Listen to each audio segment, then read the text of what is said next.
Happy Sunday, folks. What's going on? It's your boy, Corey, or Inspires the Block on IG and Twitter. And you have tapped in to Sunday Good News Live. Once again, I am your host. Glad that everybody can make it. Love doing this stuff because what I like to do here on this show, Middle Passage Media, likes to present Sunday Good News Live and bring you news stories that we feel like should have made the news or dominated the headlines throughout the week. And, so that's what we do here with a little satire, a little funniness to it. So it ain't always serious. Plus, it's the only news show other than Purple Pill Politics. Be sure to check that out every Wednesday at 7 p.m. with me and my boy Saw G. Bring you information throughout the week that's news that is, not biased. And that's one thing that we do here on Sunday Good News Live is that we bring you information and news stories of the week. And we don't have a personal agenda like all the rest. So we hope that you continue to tap in and rock out with us. Be sure to subscribe, like, comment, and share Sunday Good News Live and all of the other programs. Also tonight, I'll be back at 7 p.m. with Correct the Felon Podcast. So y'all tap in for that too. I got a very special thing I'm doing over there. I'm bringing somebody on probably every week from here on out. A good brother of mine by the name of Dyson X, who is currently incarcerated. Yes, he's on his 27th or 28th year doing a life without parole sentence. And I'm bringing him on a recorded conversation that we have through the week. And he brings some very different perspectives on a very, number of different topics. And you can find one of the audio versions right now on Correct the Felon Podcast, where me and him talked about COVID-19 in prison. So I think that you'll find it very interesting. If you go check it out, it's on all platforms. Please subscribe, like, and comment to every last one of them because it's just some prudent information. So let's get off into the news. Yeah, a lot of the stories, a lot of, headlines was made this week. And one of the ones that I want to talk about first is this story right here. ESPN cut ties with Paul Pierce after going live on IG with strippers. Yes, Paul Pierce was having a real good time on IG, and he got in a little trouble with ESPN, and ESPN decided to let him go to firing because of this particular IG video that he had up, which I didn't see a problem with it, but I'll get off into it in a moment after we check out Paul Pierce having a real good time. Come on, man. That's on you, bro. What would you do? What you do? What's the fault? Monica, you should be here. You could make some money, girl. Stop playing. Monica, what you doing? You guys throw some fucking chips, man. If you in LA, come through. Look down. If you in LA, Monica, come through. You know what I'm saying? Where's she at? Down there. Paying fucking hundreds of thousands of dollars, can't even throw a fucking chip. Nah, a lot of strippers I done seen, that wasn't bad at all. At least they had their clothes on. But for some reason, ESPN thought that was a little bit too much. And they decided to cut ties with Paul Pierce because he was in a room with his homies, apparently somewhere in LA, probably his crib, and they had some strippers. Now, should he have lost his job behind this? Not at all. I mean, I've seen worse things on ESPN than Paul Pierce with some strippers. And plus, at the same time, the ladies in the background was getting paid for the services. So, there was nothing crazy going on. And ESPN decided to let him go. And once again, I think that Paul should have kept his job. I like his, sometimes, analytic insight on sports. He's a champion, Hall of Famer. He played in Boston all his whole career. So, yeah, ESPN on some other stuff by letting Paul Pierce go. And y'all tripping, ESPN. Stop playing with people like that, Paul does a good thing, and he's doing something good for the community, in my opinion, when he had the strippers there with his homies, and they were having a real good time. Charlamagne the God decided to give him Donkey of the Day on the Breakfast Club, not because of the strippers, but Charlamagne felt like that he didn't have to go live. Nah, that probably could have been the thing. Sometimes you just keep some of the stuff that you're doing to yourself. You don't necessarily need to broadcast everything. I think that is one of the problems with social media. Everybody loves to put what they're doing up on social media. And sometimes you don't have to. I mean, I'm real good at not putting everything up because I don't feel like it's everybody's business. So, Paul, I hope you learn a lesson from this. But from my understanding, I believe you're gonna be good. You're getting offers from other different networks to work. So, in the very new future, Paul, hope you learn from this and just, keep all the stuff to yourself. You don't necessarily have to show everything. All right. And now, in speaking of social media, something happened this week that I think is very important. Yeah, with this company right here, Facebook. Facebook. I didn't really realize people still even use Facebook. But Facebook made the news. And the reason why they made the news is because Facebook will not notify more than 553 million users exposed in 2019 breach. Now, I thought only older people use Facebook.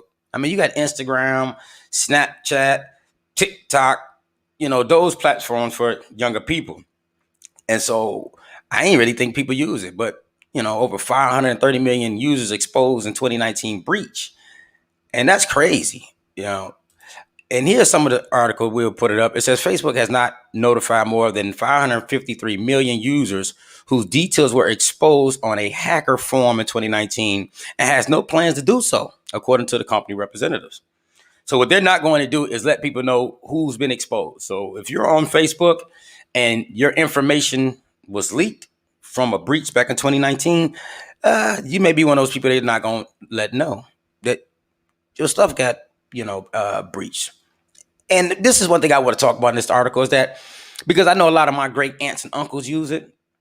And I blame y'all, man, for putting these older people on Facebook. And now they didn't get their stuff hacked. I think Facebook as a whole is trash. To be honest with you, I just think it's trash. I had it for a minute until I got to realize every time I go on there, people like to air their dirty laundry and air everything out. They'll just get on there, be so bored, they'll wake up and be like, hey, just used the bathroom, took a number 2, praise the Lord. If everybody say amen, it's like, who needs to know all this information? Why do y'all need to put all that stuff up on Facebook? And so I think Facebook is trash. I hate Facebook. I tried it for a minute. And, I blame all you people, man, for putting your mama and big mama and them on Facebook. Nowadays, stuff got hacked. So y'all need to try to figure out a way to find them something else. And I know it's a good tool to keep in contact with loved ones and stuff like that to live across state lines. But Facebook is trash. We can be honest about that. Facebook is real trash. So now, Big Mom and them, I hope y'all social security numbers and stuff like that isn't exposed, phone numbers. Because I think in the article it also said, too, that most people put their phone numbers instead of their email addresses when they're making a profile. So, y'all might get some strange calls from some folks because y'all decided to have all of your information put up online. Like, come on now. Sometimes we got to be smart and sometimes we got to think through things. And that's Facebook. Like I say, Facebook, once again, in my opinion, is trash. So let's get into some more stories that's going on because this one in particular, right? It's out here in Utah. Now, I don't know nobody why they would want to live in Utah. I don't find nothing really personally wrong with it. Never been there. And plus, my older stepson lives out there. And when he moved out there, I was wondering, why in the hell you going to Utah? You leaving Atlanta, Georgia for Utah? Okay. But right now in Utah, right, Utah got some things going on. And here's a little clip of the story. Now, Utah's Governor Spencer Cox has signed a law requiring biological fathers to pay half of a woman's out-of-pocket pregnancy costs. Supporters of the law say it is an effort to decrease the burden of pregnancy on women and increase the responsibility for men who father children. And critics of the bill argue it doesn't do enough to address maternal health care needs and could make abusive situations even more dangerous for pregnant. Whoa. Only thing I got to say to, Utah, man, is that, I'm going to let little Pastor Duval say something to y'all because y'all tripping.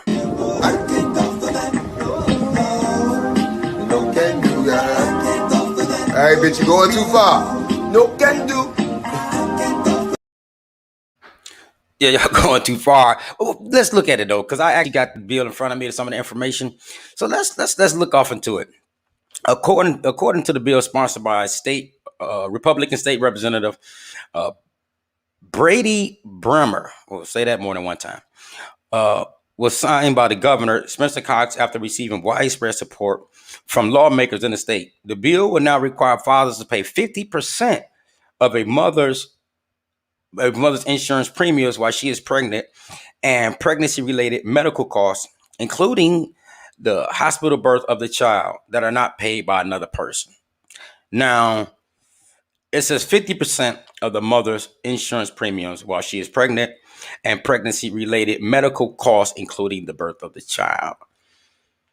Now, it's two things to this bill to me. It's two things how I'm looking at it.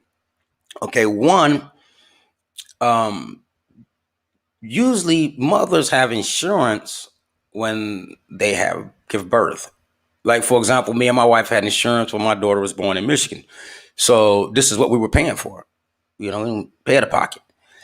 And so that usually was covered. Even all other medical expenses was covered under the insurance of the birth of the child. And that stuff is expensive. So what I'm looking at right now in Utah is this here. They are adding another form of child support. Like, yeah, it's another form of child support. And especially if you're not married. It goes also to say, break down the bill. So the bill also states that if a mother receives an abortion without the biological father's consent, the biological father owes no money unless the abortion is necessary to avert the death of the mother or if the mother was pregnant as a result of rape or incest. Now, if the mother gets an abortion without the father's consent, then the father don't have to pay anything.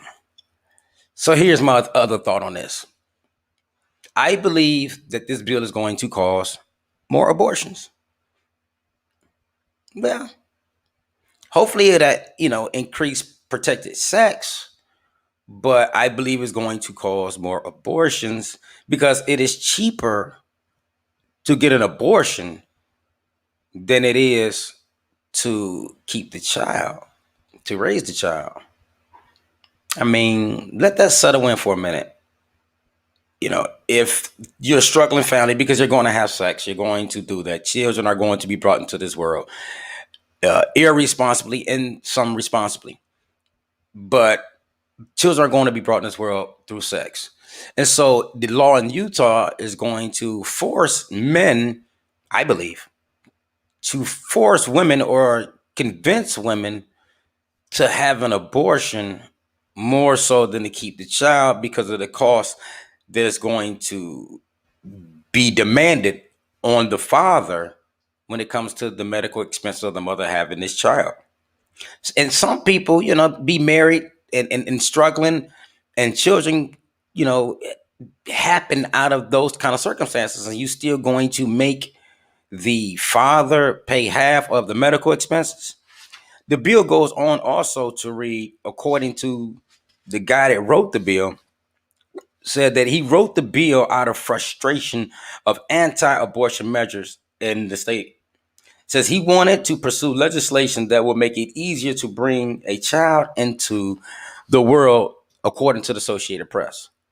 We want to help people and actually be pro-life in how we do it, as opposed to anti-abortion, Bremer said.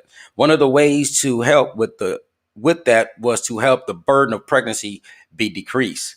Like I said, I believe that it's going to cause more abortions. Like, I think this bill is personally adding to abortion. Because you're forcing fathers as another form of child support to pay for medical expenses instead of encouraging insurance so that when a child is developed, there'll be some level of financial comfortability. And then let's say now they're not married. So now the father has to pay that and also on top of that child support. How does this make sense? It may make sense to those in Utah, but I don't believe it makes sense to the average person because, like I said, this stuff is expensive nowadays. Doctors charge an arm and a leg to deliver babies. And, I'm pretty sure that's going to be a stiff bill when and whoever has to face that when it's time for the money to be collected. So that is the story in Utah, man. I mean, like it's going crazy in the world right now. It's really going crazy.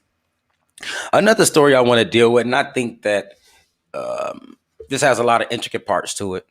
It's the situation. Well, right now, let me put it like this. Let me set it up. This black and Asian crime that's going on in America, right? Number one, I don't believe that it's as big as it is. I don't. The news needs stories, and they need to put certain information out there for the public to cogitate on and to have something to, I guess, be mad about. Because right now, Trump not in office. Trump made the news every day, and they had something to talk about. They had a story every day. But now that Trump's out of office, the Biden White House is quiet, it's boring. So now they developed a story to about some, black and Asian crime. Does crime happen? Of course. I'm not going to dispute that. The incidents that we have seen, should they have happened? No. But I believe that the media hypes up things more and bigger than what they normally are. And this is one of those stories, news stories that's circulating that I think is bigger in the news than it is in reality. I don't believe that there's a big hate crime going on with black people among Asian Americans. I don't care if they try to link it to, Trump calling it the China flu, whatever, dealing with the COVID-19. I just don't think that it's that big.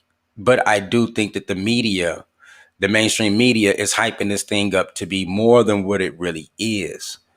And so one of the stories, though, that I want to talk about when it comes to this is that the incident that was caught on camera when the gentleman attacked the elderly woman of Asian descent in New York, and the doorman sat there and kind of watched and then ultimately shut the door when they saw the attack going on. So here's the news story first. Let's look at that. By the building's management company after their apparent inaction following the immediate beating of the woman right outside the doors here that they watched happen. However, we are getting a new glimpse of what they did do in the moments after. This video was sent to us on behalf of the building management, and it gives us a longer version of events. You see the initial attack playing out as the staff does look on from inside, but then 30 seconds into it, we see them close the door to the building and watch the 65-year-old woman being brutally beaten just feet away, never calling 911, according to the authorities. But then about 1 minute after the ambush starts, they exit the building to apparently assist the woman after the suspect has left. The Doorman's union rep tells me they flagged down an NYPD cruiser, which you do see arrive in the video a minute and a half later. The workers claim they did not immediately intervene because they saw the suspect pulling out a knife, and this is how the NYPD describes it. The police department was actually there. The patrol officers from that part of Manhattan, they came upon the victim after she was assaulted. So no 911 calls. I am sickened every time I see one of these incidents. And in order for us to do that, we have to work together. So if I could just give you some advice, if somebody happens to encounter a hate crime, if you see something, please say something. Call 911. The suspect, Brandon Elliott, who was on lifetime parole for murdering his mom in 2002, has been charged with the hate crime. The 38-year-old now has been remanded to Rikers Island. Meanwhile, we're hearing from the victim's daughter this morning, who started a GoFundMe page overnight, writing in part that the video's tough to watch. And, quote, "There were so many times that I wish someone would have stepped in." However, there was someone who was standing across the street who yelled and screamed, "I want to thank you for stepping in and doing the right thing. This gesture of action is what we need in our world right now." She went on to say that her mother is recovering at home. She is humbled by all of the overwhelming support she has received from here and across the globe, and is helping tremendously in her recovery. Reporting live in Hell's Kitchen, I'm Anthony DiLorenzo, Pix 11 News. Now, it's a little bit to unpacking this story, okay? Now, do I think that the men or the doorman should have been fired from his job for not assisting the woman, right, that was being brutally attacked? I mean, a 65-year-old woman of Asian descent. I don't think he should have been fired. Was those three gentlemen cowards? Yeah. But like Mike Tyson said, though, Mike Tyson said a quote best. He said that every boxer has a plan till they get hit with a punch. So even myself, a lot of people could have said, on the outside looking in, what we would have done if, we'd have been in that position. But you never know until you're actually in that position or situation, how and what you would have done. Let's look at it a little bit more. Let's look at the guy, Brandon Elliott. As they said in the story, the guy had been to prison for killing his mother. Now, I know that isn't written on his face. These gentlemen, the door people, didn't know that. But they was dealing with somebody if they would have went out there. They was really dealing with somebody.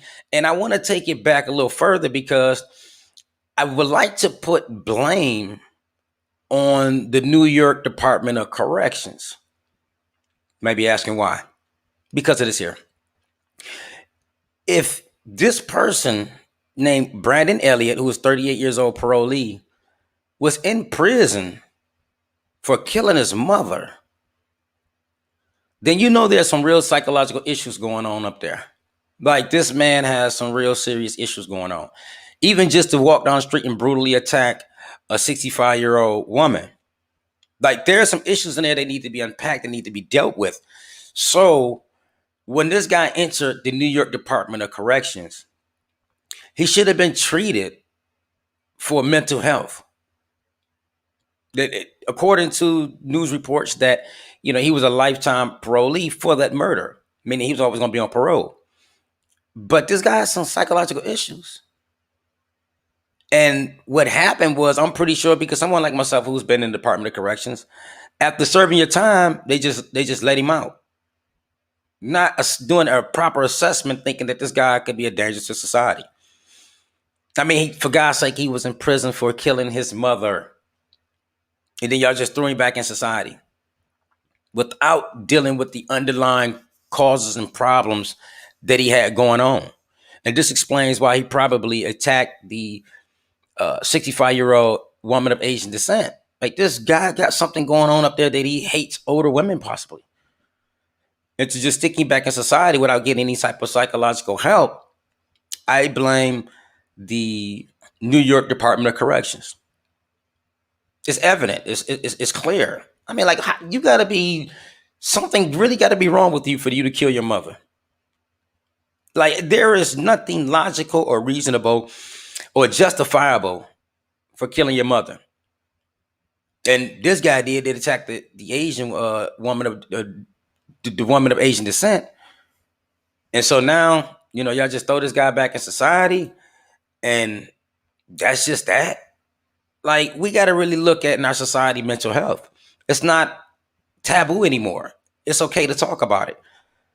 But when you release people that go to prison, and when you release them back in society, there should be some real psychological evaluation before these individuals are let back out in society. Then we won't have stories like this, because it'll be certain kind of treatment goes on to make sure that our society is safe from people that have psychological, problems going on. So now let's go back to the doorman. Once again, I don't think the doorman should have been fired. I think there was enough of them there in the video that they could have stepped in. They could have really tried to prevent this attack from continuing. But who knows? Like one of the doormen said, the guy had a knife. I mean, do you step up to somebody and try to defend them when somebody has a weapon in their hand? I don't think so. So therefore, that's why I don't believe that these men should have been fired. Once again, could they be labeled a coward? Could they be labeled, in that category? Potentially. At least go out there and say something, start to say something like, hey, my man, what are you doing, bro? Stop. I mean, you could, sometimes a lot of voice commands do bring down tensions in certain situations. And so, yeah, I just think that story, man, is very, very sad, man. And, it's unfortunate that our society tends to let us down a lot in a lot of areas. Like I say, this brother, Brandon Elliott, may have not been on the streets, without a proper psych evaluation, because he went to prison for killing his mama. Now he turns around and attacks a 65-year-old woman of Asian descent.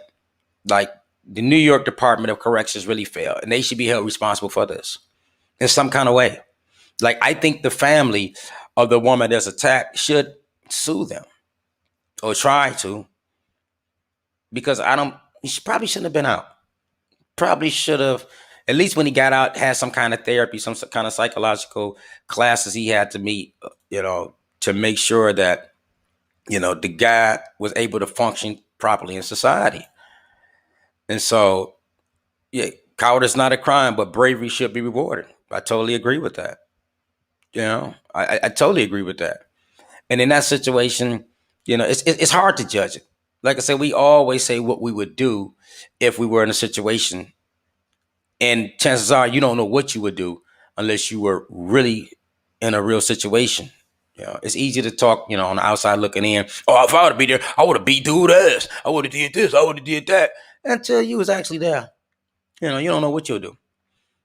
So trust me, man, it's a lot going on in this story that needs to further be investigated and looked at.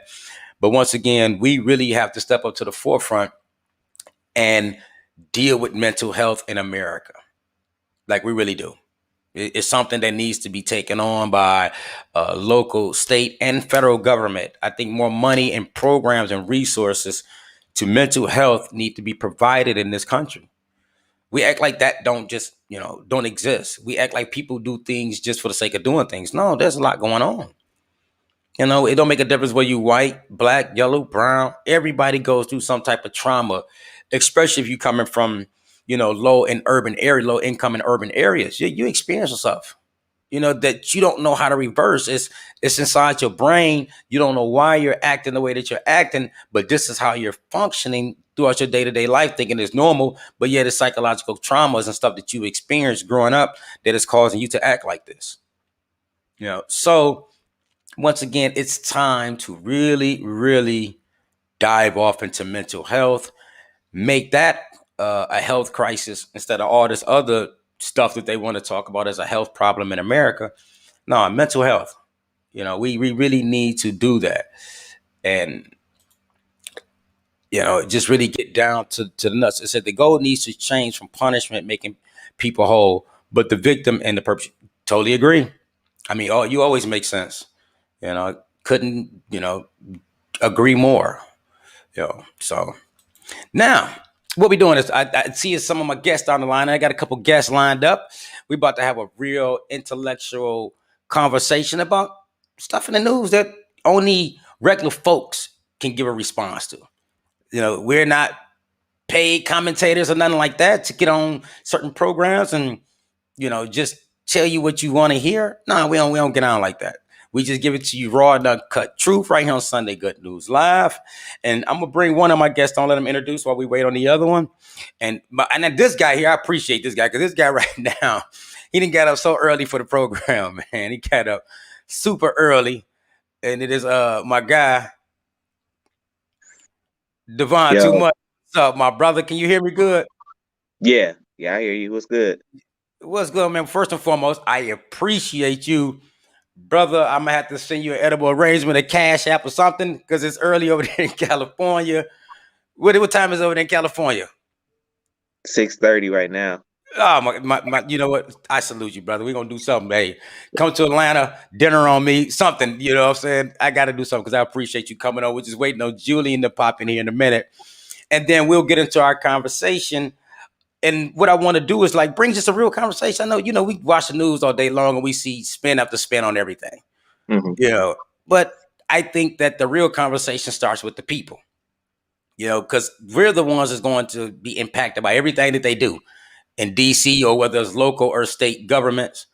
And so, just give a real voice to it. And, that's how we're going to rock out. And like I said, we're going to talk about a few things. But I brought you on, and I appreciate you coming on because I wanted different perspectives. I didn't want to just bring on, around to the people that can, do the same talking points. And I watch you on Twitter, and trust me, you're a man of many words, and who's not afraid to say what he's gonna say. I like how you put that. Yeah, we just respect it. You can't, if you're afraid to say what you want to say and stand on it, then hey, you somebody that don't need to be talking. True. And that's what Twitter full of, especially when you realize you arguing with somebody and their avatar is a damn duck. It's like, you're like, why am I even talking to this person? It's like, that's where I get to. I'm like, you know what? I'm done talking to you, dude. You ain't even got your face on there. So I see Julian coming in. Then we'll get off into it as soon as these thing pop in down now. So yeah, and Julian is somebody that is running for a seat, I believe, in New Hampshire. I'll let him explain it. But he's running for as a Republican in New Hampshire. And which are you familiar with Julian, right? Yeah, I'm a little familiar with him. Yeah, on Twitter, yeah. Mm-hmm. Just waiting for him to show down now. Unless he, let me see. Okay, he ain't ready yet. He logging back in. But yeah, I think a couple things we'll talk about. Niggas say everybody just give their personal opinions. You know, we're gonna deal with talk about Biden's infrastructure plan. We're gonna talk about guns a little bit. You know, big topic of discussion. You know, and a few more things, and then like I say, you know, just be that. And like I said, I just wanted different perspectives on these topics. You know, I'm a firm believer that everybody's entitled to their opinion. Nobody's technically wrong until you see the evidence of it. You know, for example, I think I saw you the other day. You got vaccinated, right? Yeah. Yeah. Okay. It's like, for me, it isn't a political thing with the vaccination. It's just that I don't trust the government like that. You know, I don't care what administration it is. Don't make a difference. I just don't. You know, as a black man in America, I'm gonna wait down the line a little bit to see how it all turns out. But I salute you, though, brother, for having the balls. You know what I'm saying? The testicular fortitude for doing that. So, Julian, can you hear us? Hey, how's it going? Yeah, What's I can hear on? you. I'm sorry, I did. You know, it's one of those goes wrong. Say it one more time. Kind of jumped. You kind of broke up a little bit. So, can you hear us, Julian? Can you hear me? Yeah, you kind of froze though. But I don't know. Look like you sound like you having some satellite. Can you hear me? Yeah, I can hear you, but your screen kind of froze. All right, there you go. All right. All right, cool. That's cool. No, you cool. Hey, it's just Wi-Fi. It's one of those weeks where stuff just keeps going wrong, and then I'm busy constantly. I've been neglecting the pod. Okay. I guess he was right. Everything keep going wrong. Give a couple minutes to cut back in here. But go ahead and introduce yourself, man. Go ahead and introduce yourself, because you a friend of mine. We're good people. You was on the brown paper bag. Was it? Yeah, I think it was the brown paper bag, wasn't it? So yeah, go ahead and introduce yourself. This new platform we're creating. So, well, my name is Devon. I'm from Los Angeles, South Central. This is my handle, Devon Too Much on Twitter. Like you said, I've been on y'all show before once. I think it was around election time. You know, I love y'all show. I love what y'all do. Shout out to Saul, man, wherever he at. You know, I'm just the regular cat, you know, work 9 to 5. You know, I'm nobody special. I don't make no money off being on Twitter, you know, in my opinion. You know what I mean? I'm not, nor am I filtered or anything like that. It's not about one side or the other. It's just about what's the right move for me. And you know, I just speak on what I feel. No, and that's fair, and that's one thing I do respect about you. I mean, like I said, I see you on Twitter all the time, and you speak on what you believe is your truth, and which is everybody's entitled to that. You know, I think that especially nowadays, every individual's truth is their truth. But now if it's just flat out stupid, then that's a different story. You know, like for example, rest in peace to DMX. I forgot who was. Somebody put it up on Instagram or Twitter, one of the two, talking about, I wonder what Prince Harry and DMX is talking about right now. It's like, well, who gives a damn about that? Like we just lost an icon. No disrespect to the royal family, but that ain't got nothing to do with us in America. DMX is more impactful than what's the name, man? Than my man Prince Harry. So, all right, let's get into it. Because he says he just hit me up, say he'd be in a sec. I guess he's fixing his resetting his what's the name. Now, it's no secret. You're would you be considered to be a registered Democrat voter? Yes. Okay, so you support pretty much the Biden agenda. Yes. Would it be fair? First, before Okay, is there anything at this point that you disagree with when it comes to the Biden agenda? So far, Yeah. um, not. I mean, I agree with most of it. Mm-hmm. The things I may not agree with at this point are not like things that outweigh um what I think that they're doing that is for the most part positive. That's Mm-hmm. trying to help turn around the country and trying to get people back to work and solve a lot of these issues that we have in this country. Okay. So let me ask, with the COVID situation in America right now, how do you feel that the Biden administration has been handling that so far? I think they've done a good job. I mean, I think that they've tried to increase access to, now there's three drugs. There's the Pfizer, the Moderna, and the Johnson and Johnson, and I think they've tried to roll it out as much as possible everywhere so that everybody can have access to it in a considerable amount of time, so that hopefully, you know, a month or two down the line, everybody one can get it, and hopefully, everything can open back up. Mm-hmm. So, they had their deadline of 100 million shots within like the first 100 days. They blew through that, you know, Mm-hmm. and so now they're trying to get to 200 million shots.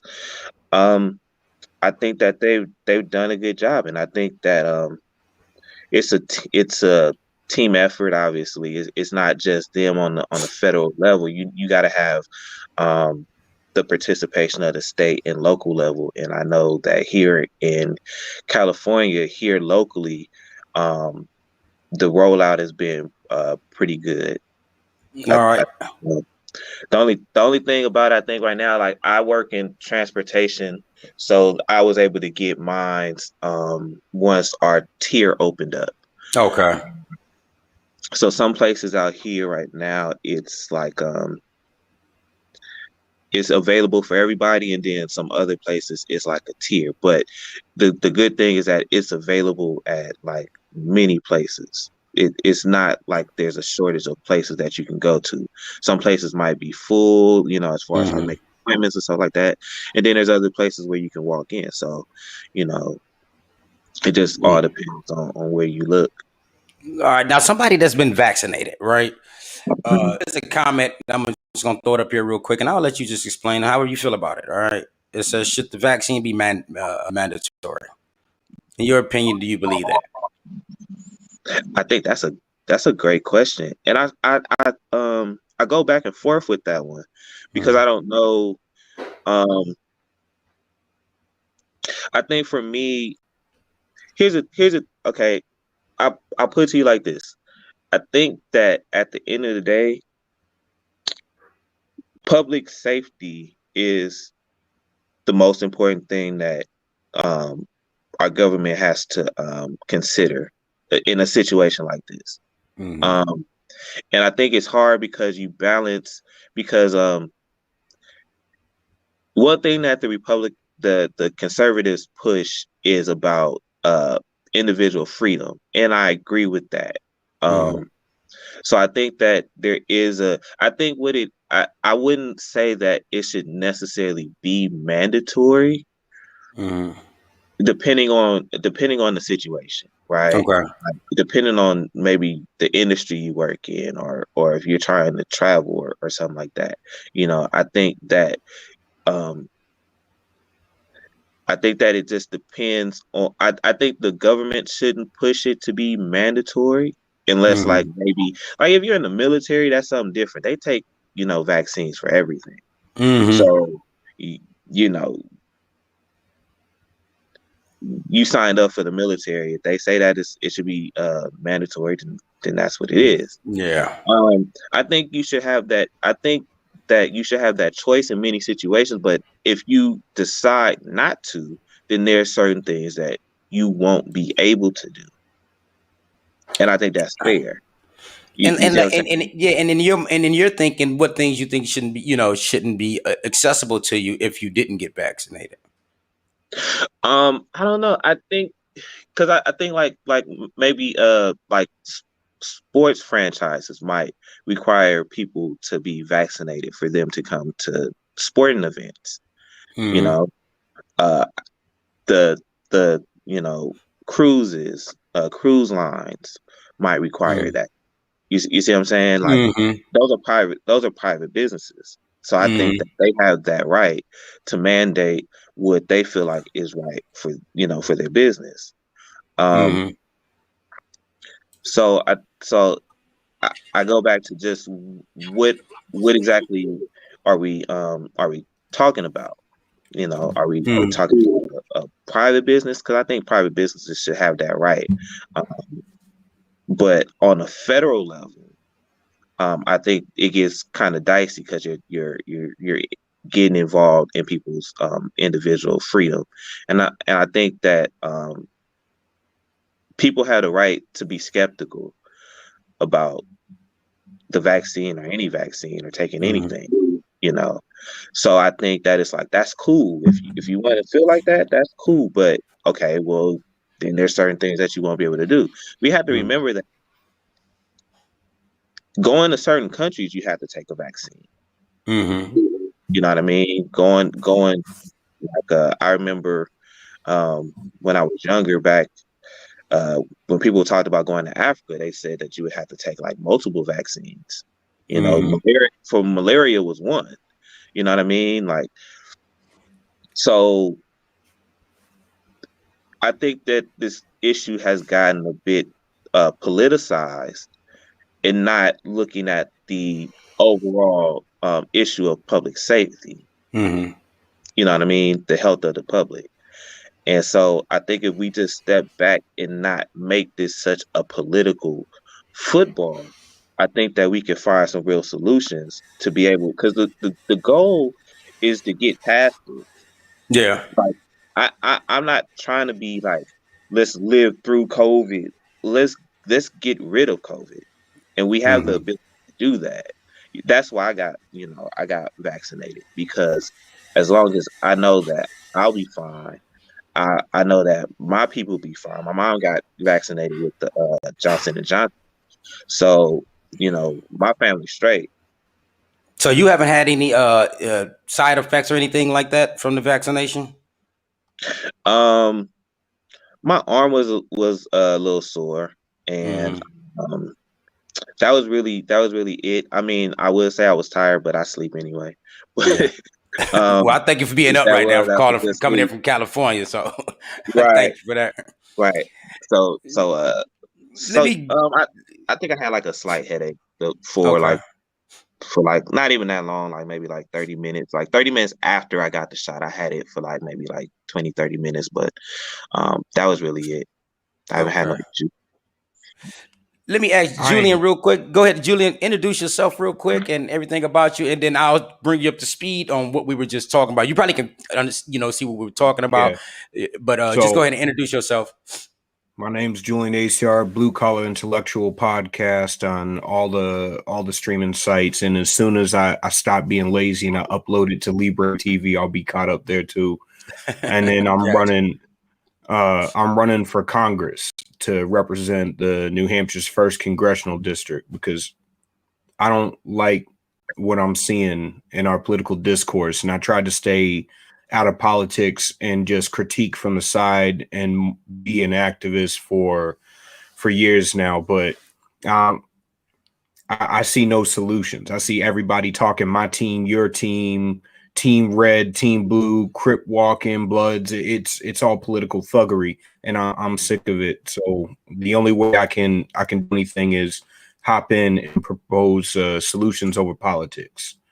And Gotcha. then Gotcha. this Well, no, go week ahead. Go has ahead. been a hell of a week because I've been neglecting my podcast, dealing with my campaign, put my dog down, got new pieces for my gun. So I'm like, and I got my in-laws in town. So I'm like all sorts of happy and sad and fucking busy and tired all at the same time. Gotcha. As you can tell from the conversation, we were talking about, Devon too much got vaccinated, and Yeah. you know, you're running as a Republican, correct?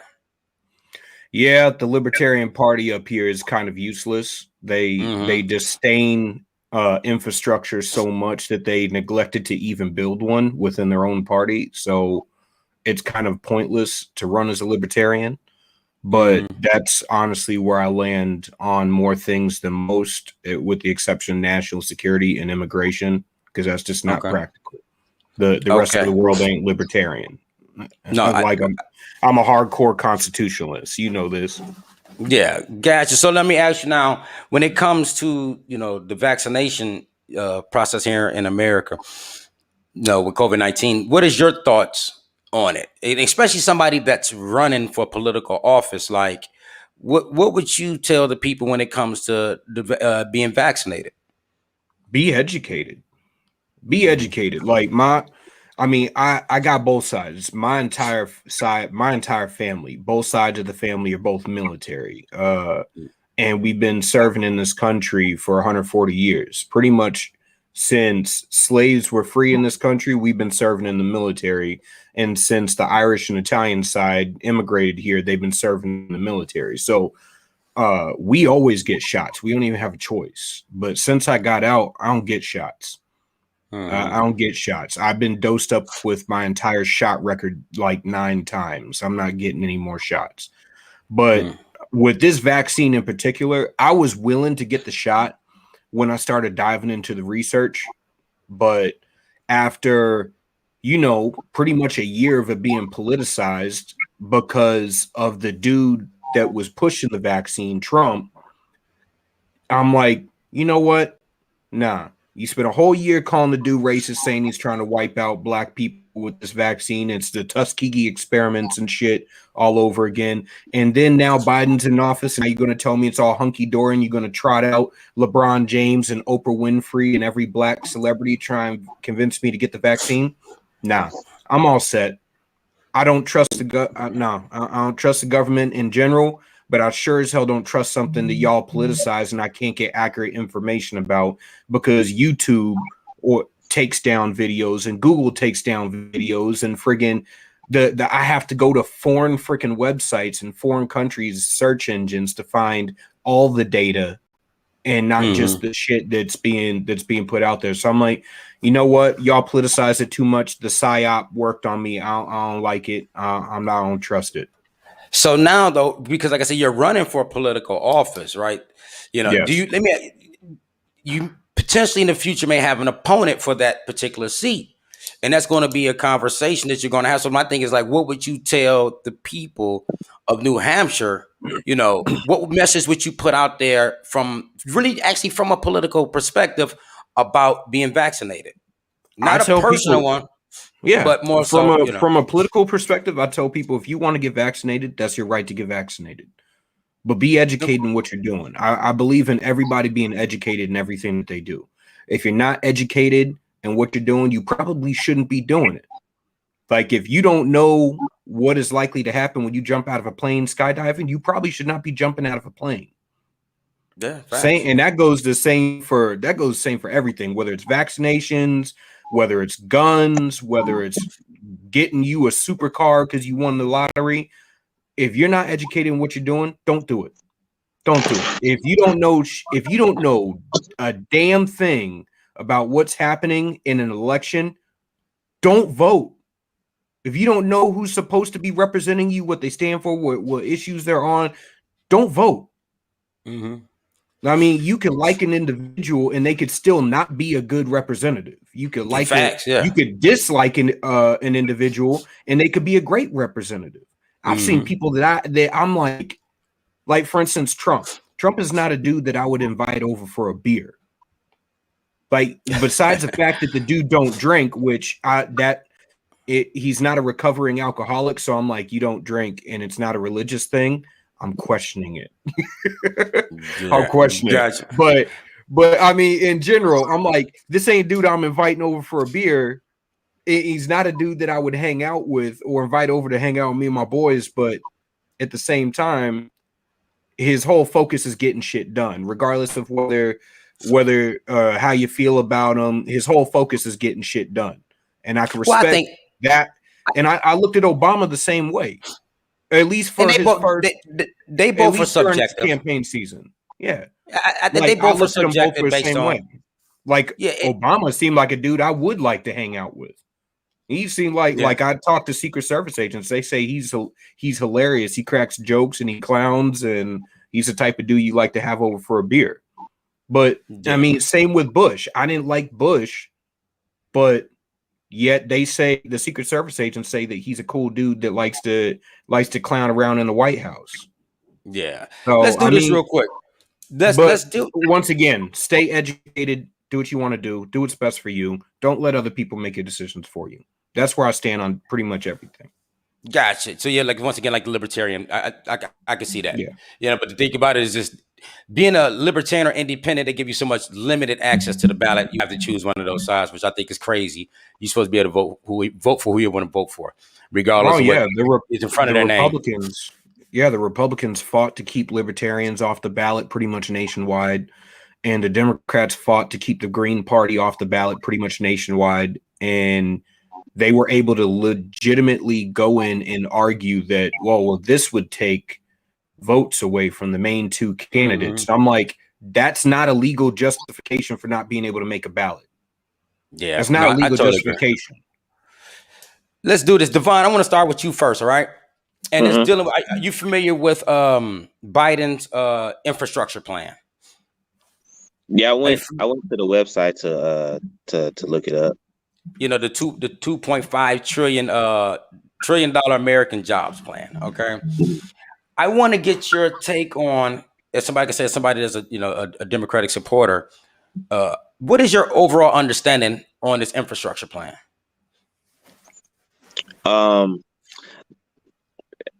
Not much. Like I said, I went and I looked it up on the website. I don't know everything that was proposed in the bill, but I do know that it addresses issues of obviously bridges and roads, and being from LA, I kind of feel them on that because our roads is fucked, to be honest with you. I'm from Michigan. I'm from Michigan. Ours is too. So yeah, well, I'll highlight this for you real quick. One of the biggest things in the bill was how to pay for it, and that was by increasing taxes on corporations. So, correct. What is your thinking about on paying for it? That's awesome. That's great. That's to me that's where it starts and ends. I mean, because the conversation is always, when you have big bills like this in the trillions, is how do we pay for it? And so when we're talking about, the tax rate went from 35 under Obama, when Trump got into office, it went to 21%, where it's at currently. The administration right now wants to push it to 28%. So I totally agree with that. I think that's revenue coming in, and that also creates jobs. So I think it's a win-win. I think that it's a win-win for the country, and I think that this is not one of those things. I think if obviously I don't like Trump like that, but I think this is where he kind of dropped the ball, because I think this is something that he could have proposed, and how can anybody not like it? How can anybody not accept it? The only difference is, it wouldn't be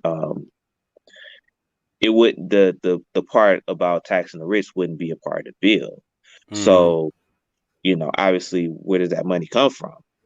It comes from us, the poor and the middle class. So I think it's long overdue. And I think that the road to recovery in our country always comes through making big legislative changes. If you look at the history of our country. So I think it's great on jobs. It's great on, bringing revenue back in, because we've lost a lot of revenue under Trump, to be honest with you. So, let's remember that Trump gave trillions of dollars to corporations, Mm-hmm. to the rich.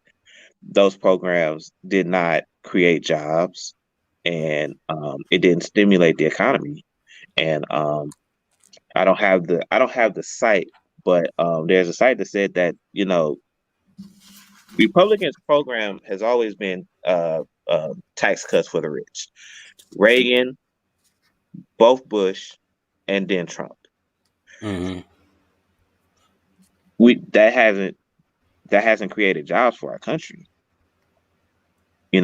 So when you look at it, what have we gotten out of giving tax cuts to the rich, to big corporations? Mm-hmm. I mean, think about it. Like, I work for a big company, right? They got trillions when uh when Trump signed he signed the bill giving them Mm-hmm. tax cuts, and then when COVID hit, they went back and asked for another couple billion Oh to stay wow. afloat. So You know the what I mean? And this was PPP, they got the PPP. correct. Yeah. And this was at the beginning of COVID. Like, just Mm-hmm. off top, like we got to shut down, but while we shut down, we need to pay our employees, boom, boom, boom, boom, boom, and they went back and Mm-hmm. got another couple $1 billion. You see what Mm-hmm. I'm saying? So it's like, okay, what happened to that money that we gave y'all before? Oh, that money went Mm-hmm. back into stock. You know, that Mm-hmm. money went back to giving bonuses to the CEOs.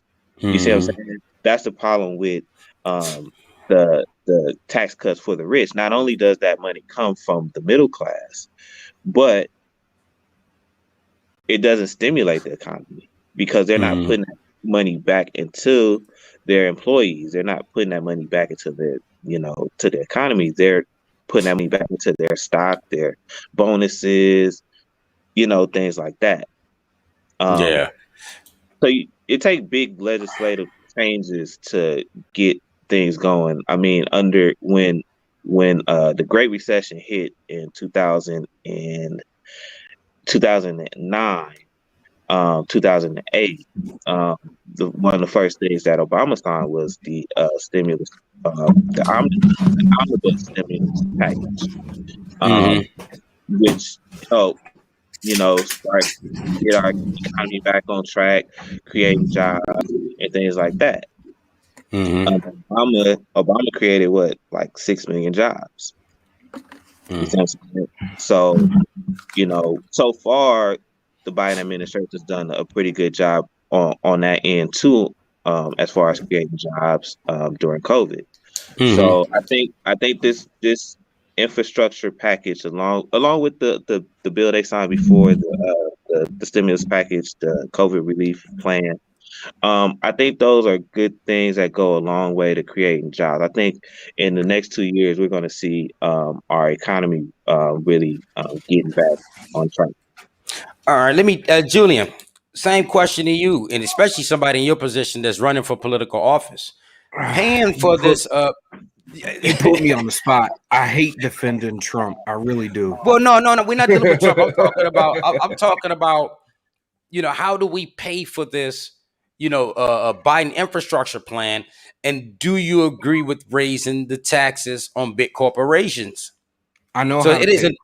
I know how to pay for it. So the issue is we always, because nobody reads the tax code, nobody actually understands the tax code, both sides weaponize it against each other. Like Maj Toure says, both sides are airing their grievances against the state, and the state has convinced us to take each other out in order to not hear our grievances.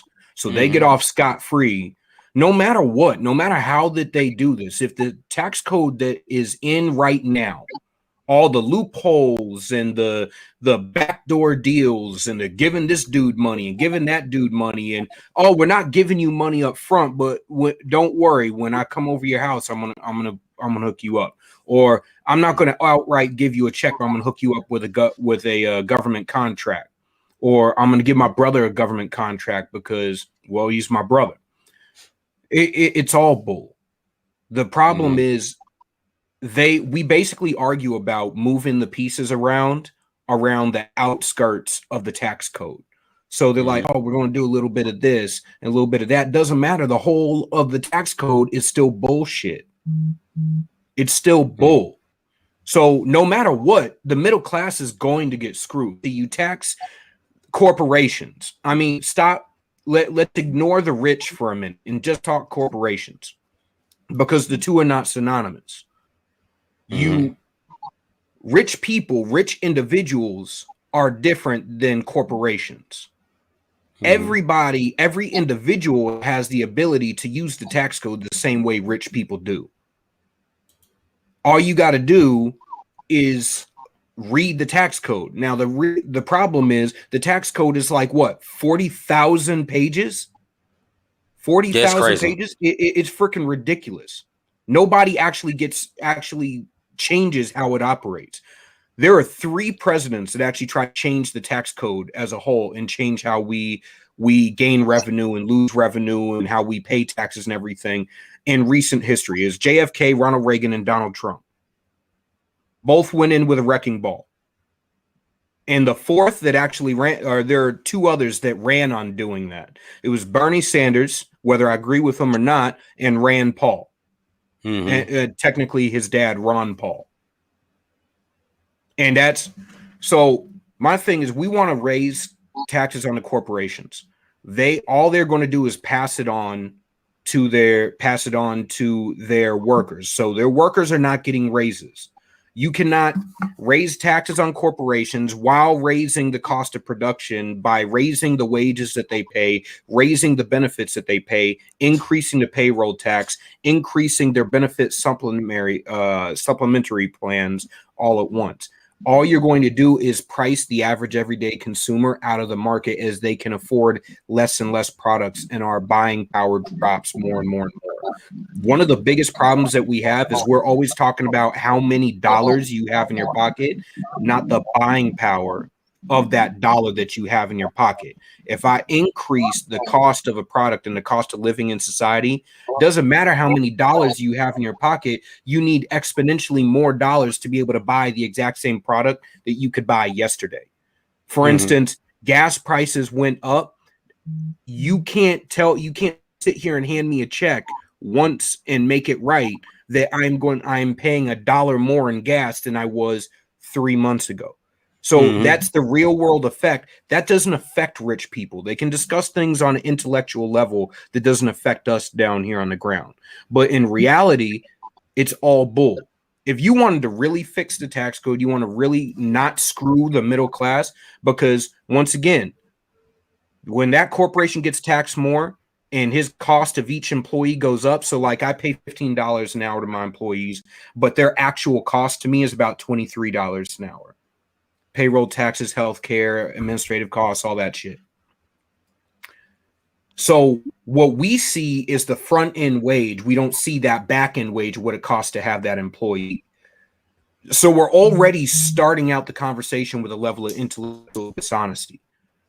Now, if you decrease that back end cost, I can upfront give my employees more money.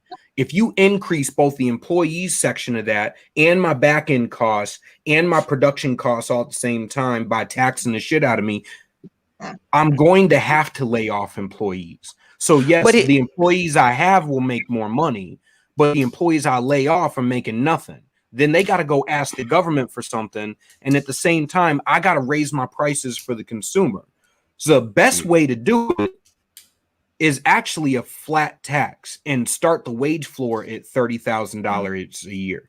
So when I say flat tax, I mean 10% income tax across the board. You a billionaire, you pay $1 million in freaking, you pay friggin' $100 million in freaking income tax, which I think is fair. That is equal justice under the law. That is equal protection under the law, because technically, my issue with the criminal justice system is exactly the same. It does not affect black people the same way it affects white people. It does not affect rich the same way it affects poor. It does not affect suburbanites the same way it affects urban communities. And that's not fair. That's not equal justice under the law. So you take it and you cut it at 10%, then you start the wage floor at freaking 30 at at $30,000 a year, which is just above the poverty line for an individual, then that friggin' 10%, then you do a 14% corporate tax rate with a 12% tax rate for any company relocating their operations back stateside and putting them in an economically distressed area and starting out at a living wage and benefits for 5 years. So let me ask you this real quick. So with those low tax rates that you think is a good idea, what about the tax rate? I'm sorry, the supplemental 1% federal sales tax. That's how you balance out the income tax and the corporate tax. So you buy more, you pay more. So with that being said, now what about, the average individuals? Like what would you drop their tax rates to? Average individual, 10%. So you make, like I said, 10% income tax. So if you make below $30,000 a year, you pay nothing, because you're living below the poverty line. If you're poor and you're making 10 grand a year, why would I take $1,000 out of your pocket? Yeah, that is absolutely horrible. If you're making $30,000 a year as an individual, you're in an apartment, you're eating stuff like that, you're getting by. There's not a reason that I should be coming to screw you. But there's also deductions for an individual. So $10,000 deductible per adult, $2,500 per kid, maximum 3 children. You don't get any extra for being married, because I don't believe the government should be incentivizing nor decentivizing marriage. And I don't believe the government should incentivizing or decentivizing having kids. So stay the hell out of it. Yes, Marcus. So everyone's a 10% slave. Yes, various levels of slavery. Intellectually, you are 100% right. But that's what I'm saying is friggin' keep it even across the board. Friggin', I understand that the more money you make, and I'm saying zero capital gains tax, because if you're investing, you're on your come up. You're on your come up. A capital gains tax does not hurt the billionaire like friggin' Warren Buffett, George Soros, Bill Gates, friggin' the Koch brothers, or any friggin' Elon Musk and all of them. It doesn't hurt them the same way it hurts you and me. If I'm building a business from the grassroots up, from friggin', if me or Devon are building a business, and I know he's out there in LA. When I lived in Cali, the tax rates were freaking horrible. Building a business was impossible. The damn red tape, the bar I was trying to buy in Temecula, California, is still for sale 6 years later. Still for sale. And it's in downtown Temecula, in the little friggin' club district where everyone hangs out, where they have big events all the time, and they can't sell it. The dude wants to retire and he can't sell it because the red tape makes it impossible to buy it. Gotcha. And all he has to do is hand over an already operating business that's already successful. So Devon, especially living out in California, in which, I salute people that live out in California and places like New York, because you damn near got to be a multimillionaire to live in those places, unless you just accustomed to it, with it being your natural birth. When you hear information like Amazon didn't pay zero taxes, as a Democratic voter, do you think the hammer should be laid down on corporations like that? Yes, absolutely. Hell yeah. How is it that I'm paying more in federal taxes and income taxes than they are, in corporate taxes? I understand. I understand the incentive, and I understand that you have to incentivize corporations like that. I don't necessarily always agree with Amazon's model, because I think that they monopolize the industry, but that's just kind of the system that we live under. But at the same time, when you look at how powerful and how big they have grown, and you look at very few individuals were able to make money off of COVID. When you look at, Jeff Bezos and Amazon, they made billions off of COVID. So for them to not have to pay any, their tax rate, basically evens out to zero. I mean, that's a huge loss for our country. You know what I mean? It's not a punishment. It's just this is how we get shit done. And pretty much you sound like an even playing field. Like if an average American making $30,000 a year has to pay, damn near half of their stuff in taxes based on federal, state, and local, then big corporations should pay their fair share, is what you're saying. Correct. Okay. Yeah. Let's do this. Let's switch subject. Switch subjects for a moment. Well, go ahead. Just a minute. I just want to agree with Devon that Jeff Bezos and the rest of them, Marcus in the chat is right. Governments, there has not been a monopoly that has existed without the help of government. Mm-hmm. Not one. Like the Rockefellers were able to monopolize industry because the government helped them and subsidized them. Google is able to do everything that conservatives are complaining about now. They help create by subsidizing Google over the other competitors in the industry, because most people don't pay attention to this. Nobody in Congress is an expert in any field. None of them. They're all lawyers and judges and shit like that. So at best, you may find them to be an intellectual or a professional in government, not governance, but government. So Google got, I'll put it like this. Every Republican out there, they subsidize Google, which meant Google was now able to compete on a different level than everybody else in the playing field. And when there is a regulation needs, when we cry for government to fix our problems, instead of doing it locally, instead of creating a union or striking or being an activist in our community and fixing our problems locally, when we cry for government, when the problem is too big for us to handle, or at least we believe so, when we go to government, they're not professionals in the industry. They're not professionals in the industry at all. And so what they do is they go to the heads of industry. So which means they're actually going to Google and Facebook and Twitter and Amazon, and they're saying, hey, come help us, give us insight on how to regulate your industry. Now, if I'm a business mogul and you're asking me to help regulate my industry, I'm going to regulate it in a way in which it has very little effect on me and a huge effect on anyone else hopping into the industry to challenge me, which solidifies my position even further. Now, Google, Amazon, and all these internet companies are basically like worldwide superpowers in and of themselves. And you can't stop that, because the fact is, they can kick you off the internet. Google could stop a campaign in its tracks. Yeah.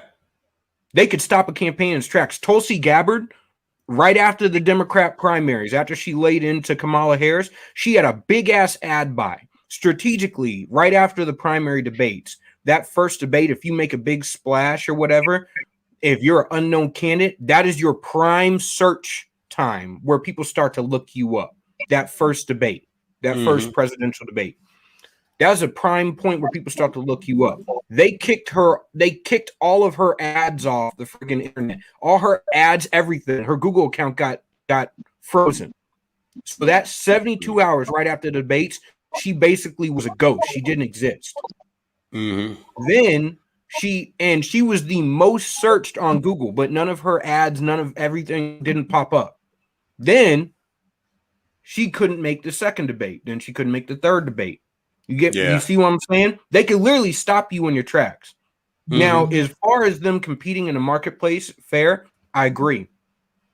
Government needs to stop giving subsidies. That's why when I say get rid of the tax code, I mean get rid of the tax code. Light the shit on fire. All right, let's do this here. If I got to compete in the marketplace, everybody got to compete in the marketplace. Let's switch to another topic. Okay, let's switch to guns, right? Because it's an important topic right now in America, right? And I'm gonna start with you, Devon. Pro or anti-gun control? Pro gun control. Okay. And position why? I've never been for guns. I mean, obviously, the community I stay in, we deal with our issues with guns. But the thing about Now, the thing about California is we have stricter um, gun laws, so access to guns is lower than in a lot of other places. Mm-hmm. So even though we do have our share of violence, it's not what it is everywhere else. Mm-hmm. Um, it's not that I think that people should not be able to own guns. Obviously, they should for their own protection. Um, I think there should be a process to which people have to go through to be able to get guns. And I think some of that stuff is just common sense. You know what I mean? Some of the things that have been um, kind of proposed and thrown out there um, just kind of just doesn't make sense, doesn't add up. Okay, people that have mental issues being able to get guns, Mm-hmm. like that doesn't make any sense. Mm-hmm. You understand what I'm saying? Like there's things there's there's a, this issue right here is an issue. First off, most Americans agree with gun control, including gun owners, right? There might be like a debate on what we should do in different aspects of gun control, but there is a support for some type of legislation to restrict access to guns. I think that when you kind of have you gotta consider the fact that like right now in America we're as a country we have a gun culture that to me honestly no other developed country really has. When you Mm-hmm. look at when you look at murder and you look at suicide by guns, we're a number one by a long shot. You see what I'm saying? And that doesn't I don't know. Personally, I just feel like as a country that says that we're great or we're the greatest, we're the best, this should not be an issue for us. The And issue you're of talking about when it comes to guns, yeah, gun violence. You see what okay, I'm gun saying? violence. Yeah. Because it's not an issue of people being able to necessarily own, have protection. And I think that that's been kind of muddy. That's been kind of conflated a little bit. The issue Mm-hmm. is the proliferation of guns, Mm-hmm. which leads to gun violence. More guns, more people get shot. Mm-hmm. It's really that simple. You see what I'm saying? So it's not like it's a issue that we can't solve. It's an issue that becomes a political football, and it becomes where the Republicans look at this as an issue that they can win on. So when they get into office, they go to the extreme to sign more gun legislation that allows more people that have issues to get guns, to not Mm-hmm. have to go through background checks, to have a history of violence in the past, domestic violence, mental issues, things like that. But the thing is, like, I think when people look at this issue, and I was talking to somebody that I'm friends with on Facebook, and he's a brother that owns guns, this, that, and the third. And I think when we look at guns, we just look at it from the standpoint of gang violence and stuff like that. But we don't Yeah. also look at uh, suicide, which certain like I was reading a book, Dying of Whiteness, and it was like a study. A dude did a study, and he talked about Missouri, for example, where people in the Republicans, once they got into office, they had middle of the road um legislation when it came to guns. When the Republicans got uh in power or more power in the state legislator, they started to relax more gun regulations. And so as a result of that, it led to a lot more gun suicides. Gun suicides is an issue for white Americans, not Black Americans, right? Mm-hmm. It's a domestic issue. You see what I'm saying? The likelihood that you own a gun, the likelihood that you're more likely to die from suicide or from a family member. These are issues that you have to address. You have to you have to get to the root cause of these problems. It's one thing to say that guns kill people, but at the same time, some people shouldn't have access to it to be able to inflict harm on their family members or anybody else. So basically, what you're saying, there's a mental health issue in America that we need to deal with. Absolutely. That is connected to gun violence. Yeah, but the thing is that they don't really do, and that's the problem, is that they don't really try to address that issue. Like, if you're saying that the issue is about mental health, Mm-hmm. when you sign legislation that make it easier for people with mental issues to be able to get guns, there's a problem there. Yeah. The guy that not the guy in Atlanta, the guy that did the shooting, he was I don't remember, in Colorado. He had red flags. Mm-hmm. He shouldn't have been able to gain access to a weapon, especially an AR-15. You see what I'm saying? Mm-hmm. But the NRA in the state of Colorado appealed the assault weapons ban in the state, and the judge agreed with them, and 10 days later that happened. As not saying that happened as a result, but I'm saying that Gotcha. you see what I'm saying? Like, so these are the type of things, to me, like again, I look at this country and I be like, these are the type of issues that you should be able to solve with no problem. Mm-hmm. When New Zealand had they mass shooting, they saw that real quick. Yeah, according to the popular demand of the people. So I agree with you on that. They did. Let me get Julian in here, which I already know. This is his position on this. I mean, military guy. Come on now. Why would you be? I'm a Marine. Proper gun control is proper trigger control, proper trigger squeeze, and muzzle discipline. Mm-hmm. So my whole thing is all gun control is racist. It's always been racist. It's been enforced against us differently. That's why you have brothers getting locked up for 25 years for just even having a gun. Because the fact is, when I want to enforce guns, do you think they're going to gun legislation? Do you think they're going to go into the Karen's neighborhoods with all their lawyers and they're going to go after them? The gun now. These are guns that are sitting in a closet that most of these people never use. And the reason why suicide is such a big issue is because, like Devon said, I completely agree. There's a mental health aspect. No one approaches the mental health issues in this country. No one approaches mental toughness, mental readiness, the ability to cope with issues. We want to give everybody a safe space and a cry closet, but that doesn't address the root of why you have the issue in the first place. Most men, now suicide impacts men more than it impacts women.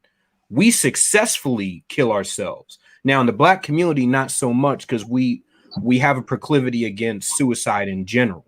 Black men are very proud. We don't kill ourselves. We grind and we work to fix the damn problem. But when I say, so the same way the Democrats take the Black community and the urban community for granted, because they know they will get our votes in the 98% every damn election. The same way Republicans take for granted the rural communities, which is why you see these men blowing off their damn heads. So when our resource mining went overseas, the same way that resource mining left those rural communities, the same way friggin' manufacturing and industry left the urban communities. So all that mine material, all that lumber, all that stuff that was being mined in friggin' rural communities throughout the country, not only left there, but then the industry wasn't taking place in urban communities. So we're both suffering from being screwed over by the government. We're both suffering from the government and getting into our face and telling us what we can and can't do. But when I look at guns, now you have to have a background check to purchase a gun. Whether you go to a dealership or you buy one online and on Gun Broker and have it transferred, it has to be transferred to a FFL. I had my guns out in California when I was out there. Then I moved back to New Hampshire. New Hampshire is a constitutional carry. We have like no gun violence in New Hampshire, like none. Despite having the highest opioid epidemic in the country. So drugs does not even solely affect, and the drug trade itself does not just solely affect guns. It's mental health. Now, I will tell you, though, I mean, a mental health issue. Julian, it is New Hampshire we're talking about. We're talking about New Hampshire, but keep on. We got. I'm being silly. I'm being silly. I'm being silly. I know. I'm just being silly. But we got Nashua, Manchester, and Concord. Friggin' Manchester's the largest city in the state. That's in my district, and we have no gun crime, despite having a serious drug problem. And I mean, like legit, people are dying, ODing every day. And the reason we have the drug problem is because we have mental health issue. The reason why we have a gun issue is because we have a mental health issue. In the urban community, see, people, the right only talks about the death rate in Chicago, LA, Detroit, Atlanta, and so on and so forth as a counter to what the left brings up when they talk about mass shootings. See, you're not going to get that dude that commits a mass shooting to not commit a mass shooting. The fact is, gun violence in the United States has continuously dropped over the years, despite gun ownership continuously rising over the years. And even in urban communities over these past 2 years, we've had the greatest minority, I'll say minority in general because it affects Hispanic communities too, the greatest minority enfranchisement of gun ownership in the ever in this country. As a matter of fact, the largest group right now is black women buying guns. I have no problem with it, whether you're in the NFA, GGA, or whatever, the friggin' NRA. I don't care what gun group you're a part of. I really don't, as far as friggin' organizations and shit like that. The fact is, most suicides are committed with handguns, shotguns, and so on and so forth. You cannot, I mean, it is damn near impossible to take an AR-15, which is about that freaking long, and manage to reach the trigger and put it in your mouth. So you're shooting yourself. We're focusing on the AR-15 because it's a big, scary gun. The fact is, the M14 is a equally dangerous gun with a damn near identical firing rate and range, and yet it's covered in wood and nobody focuses on it. We focus on the guns that make it into the movies. Well, also too, like for example, I don't know why this is the gun of choice of, and I call them domestic terrorists in our country, but this is like the weapon of the weapon of choice that they use. And the damage though that it do can cause. I mean, you just look at it like, for example, in Vegas, the guy that shot from the window had all those rounds. I mean, AR-15. You just look at the scenarios. He actually had AR-10s and he had AR-10s with bump stocks. Now, there's a lot of questions about Las Vegas because that dude had a whole bunch of guns. And to be completely honest, you're right. There is a mental health aspect. If you are mentally incapable, you are harm to yourself or others, you should not have a gun. But how do you determine that's that? The standard. So how was that determined though? Because it's like I'll give a different. I'll give a different scenario. There's no interagency communication in the government, none. So the FBI will be working a case that the CIA is working, that the NSA is working, that your local sheriffs are working, that the DEA is working, that the ATF is working, and none of them are talking to each other. So listen, like the dude that shot up the church in Texas, that dude he had a domestic violence. If you have a domestic violence, you can't buy a gun. But you can buy one. You can buy one in the streets. You can buy one in the streets. Yes, but buying one in the streets, the government can't stop. Exactly. So therefore, it goes back to the question about regulations. Now, I've always felt like I want every black dude in the country to own a gun. Let me just give you my take real quick on how I see guns in the black community. Right. I believe that there is an unseen hand that's dropping these guns off in the black community. For example, you take, like you said, California, the gun laws are very strict, right? But I'm pretty sure if I came out there and hung out with you, Devon, me and you can hit a couple corners in Los Angeles and find whatever the hell we want to find. Same way with Chicago. Chicago has very strict gun laws, but we know that they come from other states. Somebody's bringing these guns in the community. And so I can tell you where. Go ahead. I can tell you where. Well, I hope you don't drop no names, because we ain't just dropping names, because they will terminate channels. The largest, actually, the largest gun sales, illegal gun sales in the country right now are actually coming from the cartels. So when Calderon got put out and one of the heads of the cartels got the head chopped off the snake, the next that came in was brutal. When they started to crack down on drug sales coming in and out of Mexico, one of the things they did was they switched over to gun sales and human trafficking. So they started to diversify their portfolio for business talk. What they did was they use women who, just by the way we perceive women, we don't look at them the same as we look at men. So they send women solo into dealerships all around the country. And I don't mean one or two, I mean thousands of them to buy guns. And then these women with clean background checks and stuff like that. And then the cartel gets them and they distribute them. And it's because they have mass nationwide network. And that's not to say that there aren't people, letting it happen. They're letting it happen. But my thing is, you can fight the cartel at the root of the problem. But that's banning it for the individual, for the law-abiding citizen, does not stop what the non-law-abiding citizen does. Like, for instance, politicians focus on ghost guns. The cost of making a ghost gun is more expensive than it is to buy a top-shelf gun. Not to mention, it's not easy. Most people that buy those kits don't ever complete them because you actually have to have an intricate knowledge of how to build a firearm. Most people don't even put guns together like that. No. Like, most guys go and they'll buy a gun off the shelf and stuff. I hang out in a gun shop all day. My buddy, and mostly because that sounds like some mental health stuff, man. That sounds like some mental health issues. Nah, it's kind of like it's kind of like a barbershop. We sit there, we talk everything from politics to women to sports to cars to comic books, all that shit. But and we're like, the guy like sells, he has a lot of collector's guns, like Brown Besses from the Revolutionary War and shit like that. So some old joints. Yeah, we got a big collector gun culture up here. Everyone's got old. I mean, I'm in New Hampshire, so it actually happened here. So we have a lot of like Revolutionary War muskets and shit rolling around up here. But my whole thing is, when you look at the conversation, we always have the conversation in case in point in terms of the 1%.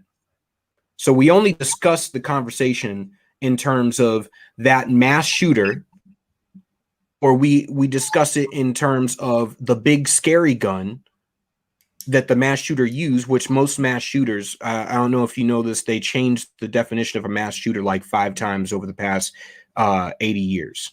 So they constantly, it used to be like 7, and they lowered it to 6, and then they lowered it to 5, and now I believe the definition of a mass shooting is 4, which would actually start to add in gang violence. So now when you get a guy who goes and shoots up a bunch of brothers on the corner, that now constitutes as a mass shooting. That helps pad the numbers. So that helps pad the numbers, but the politicians only focus on the mass shooting, the few a year. And it's a few a year because we actually know who these dudes' names are. And damn near all of them had mental health issues. Damn near all of them got their gun illegally. Damn near all of them stole their gun illegally or killed somebody and took the damn gun. So that does not stop evil people from doing evil things. Me, that's kind of rough, man. I used to be a gangbanger. I shooting somebody and taking their gun. That's kind of rough. It is. But stick around. Yeah, the fact is, if I want to stop you from doing something bad, if you are an evil dude, I'm not stopping Zod by friggin' locking up Superman. You get what I'm saying? Mm-hmm. It's this. That's just how it is. The lack of reality, the lack of knowledge of the average individual when it comes to guns. Every single time I buy a gun, I have to go through a background check. Every single time. I know the ATF knows my damn name. And we even joke. We even joke about it because I like to mess with them and put down that I identify as white on my friggin' gun application. And say that I'm transracial just to just to mess with them. But I want to get on the. The fact is, I mean, we could solve this issue by actually tackling the mental health issue. And as far as the economic issues that drive depression and all that stuff, a man that can't provide for his family is depressed. That's what it means to be a man, is provide and protect, right? You take that away from us and you crumbled everything that it is to be a man. People don't look at you the same. So there's no requirement to be a woman. A woman is a woman from birth. But there's a requirement. There's a list of things you need to be as a man.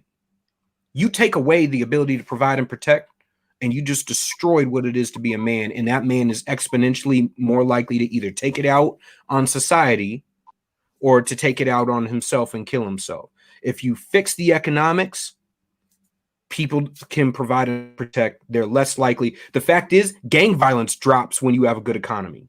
No, facts. When people gang violence drops, education is another one. If you fix the economics, so like I got fatherlessness shit. Hold on, real quick. The fact that you just brought education up, that's the last topic that I want to go into, and then we're gonna wrap this up. Right now, because of COVID, man, COVID has tore. Well, first and foremost, American education wasn't nothing as a whole.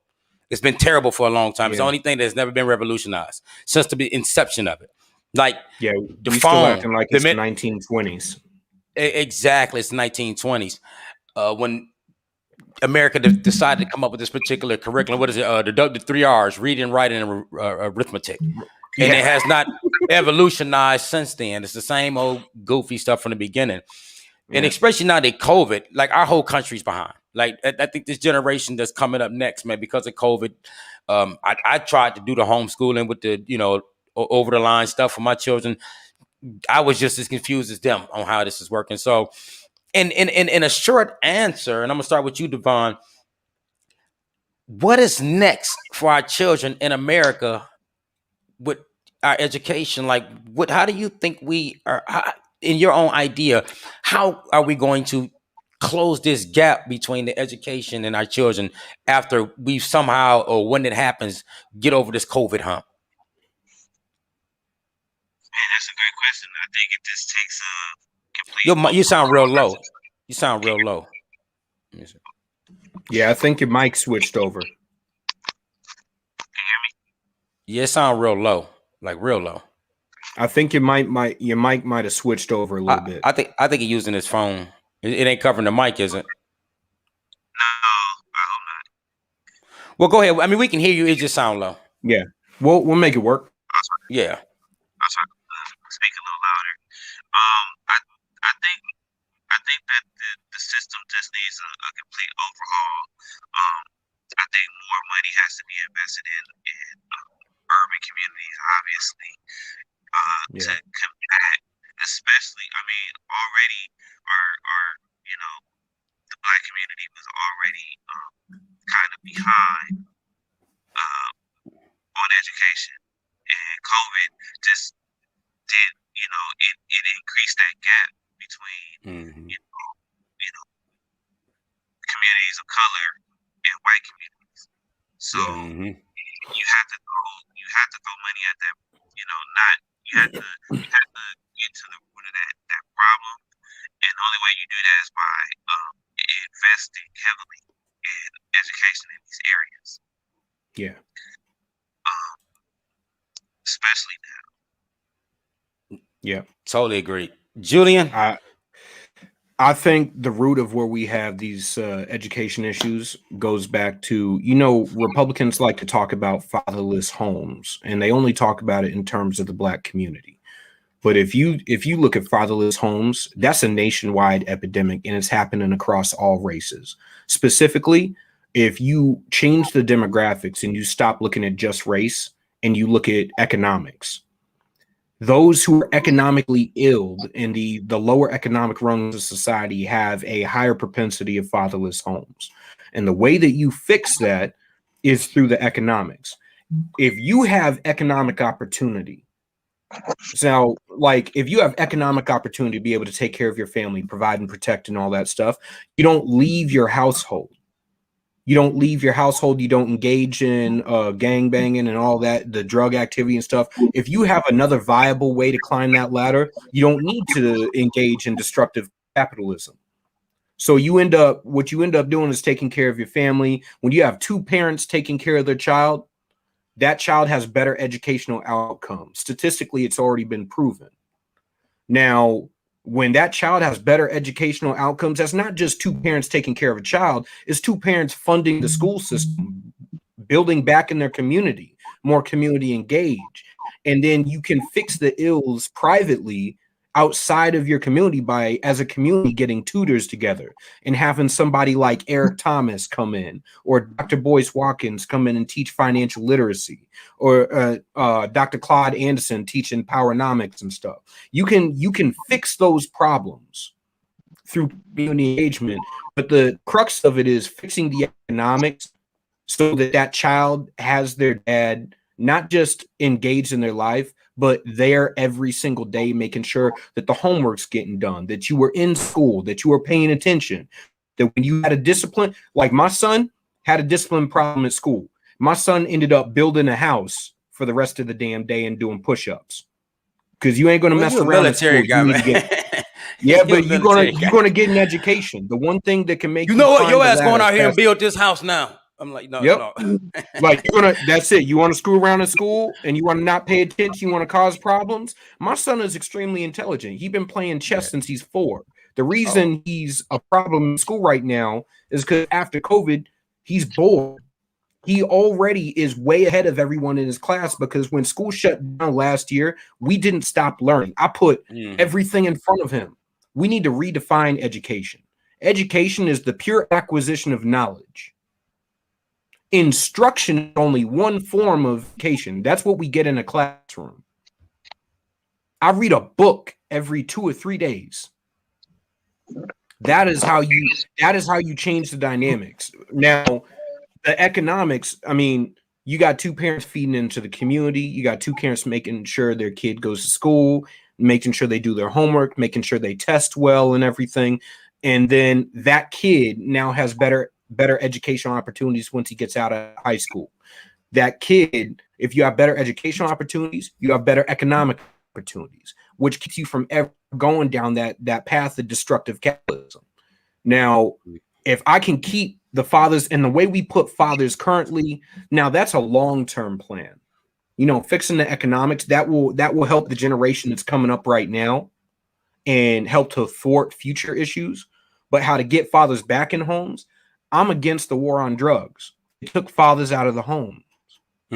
For nothing other than the government is not getting its piece of that dime bag that you sitting on your couch smoking or that you on the street selling.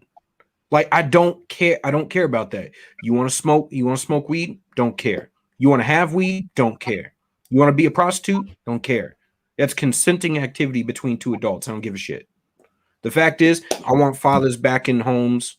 Now, I know that the statistics from the 1970s all the way through the 1990s, when they started using this stupid talking point. Fathers not in homes meant a father not only not in home, but not engaged in their child's life. We know with the divorce rate as high as it is, we have a high proclivity of fathers not in homes, but still engaged in their child's lives. Most kids I know their dads, just regardless of whether their moms are married to them or not, or whether they live with them or not. So the fatherness, you're watching crime decline, you're watching the amount of minorities going to college, specifically black people going to college and getting good jobs and stuff. But we only discuss the ills of the black community and the black community entirely in terms of media punditry, where they discuss the bottom 1% of drug dealers and gangbangers, or they discuss the actors, athletes, and friggin' musicians. So we're No talking the doubt. less than 1% at the top and the less than 1% at the bottom makes up the entirety of the conversation. And we don't talk about the 9-to-5 brothers like you and me that are really making and moving and shaking down here on the ground That's and not trying good. to fix our community. That don't make good conversation on the news, No, So listen, because if you talk about the dynamics of reality, most need people, controversy. most of the divide in this country, like, and the media does that for all people. Like, all conservatives are either Larry the Cable Guy or Gordon Gekko. And all Hispanics are either friggin' Cesar Chavez down there or fucking what's his name? The drug dealer they caught. El Hugo Chapo. Chavez. Yeah, El Chapo. It's either El Chapo or it's friggin' Antonio Banderas or whatever. Like we never discuss things in terms of nuance where we can actually solve a problem. That's why we can have this discussion. And I think over a glass of bourbon, we could come to a serious freaking solution and solve most of the problems in this country in about friggin' 3-4 hours in a single night. Gotcha. And our problem is we need to get that conversation in DC because, like, I think we can agree on things, on pragmatic solutions to all these problems more than what they can in Congress. If you fix economics, you fix the education, most social issues in our country fall off right there. But I know as a nation, our founding fathers said this: in order to maintain the republic in our Constitution, you have to have a knowledgeable and engaged populace, regardless of whether you like the government education system. And it is government education, not public education. Government education. Why would the government ever teach you anything that allows you to hold government accountable or be more engaged and effective against encroachments of the state on your individual liberty? If you are independent, you need less government. That means less power for the people in charge. And those power brokers in DC are in both sides of the aisle. They make all the deals in back smoke-filled rooms and drinking glasses of scotch. They decide everything, and we argue about what they decided as if we're really on different sides, when in reality, we're arguing two sides of the same coin. I totally agree. And let's do this real, because we're about to close this out. The last thing, and I want you to be short with this, something just come out recently. 46% want the Dwayne "The Rock" Johnson as president. Under bond, yes or no? Yes or no? The Rock is president. Literally, Newsweek got a story out. I don't know if you can see it on my phone. But yeah, hey. I read about that. Nah, man. I don't have nothing against them. I think anybody should have the opportunity to run if they want to run. Yeah. I'm just not going to automatically, because it's The Rock, say, oh yeah, I'm voting for The Rock. Nah, man. No, not, especially not what's going on right now, man. Nah. We need some expertise. So I agree. My stance is, look, man, I had no problem with Ronald Reagan. I mean, I have my issues with the man, just like I have my issues with every president. I have my issues with the fact that we even discuss the presidency as if it's the end all be all. Yeah. And we ignore the fact that the majority of Congress has been there for over 20 years, screwing us over every year for 20 years. Like, we let them get a pass because we're like, oh, we got the dude in the big house, we good now. Nah. Yeah.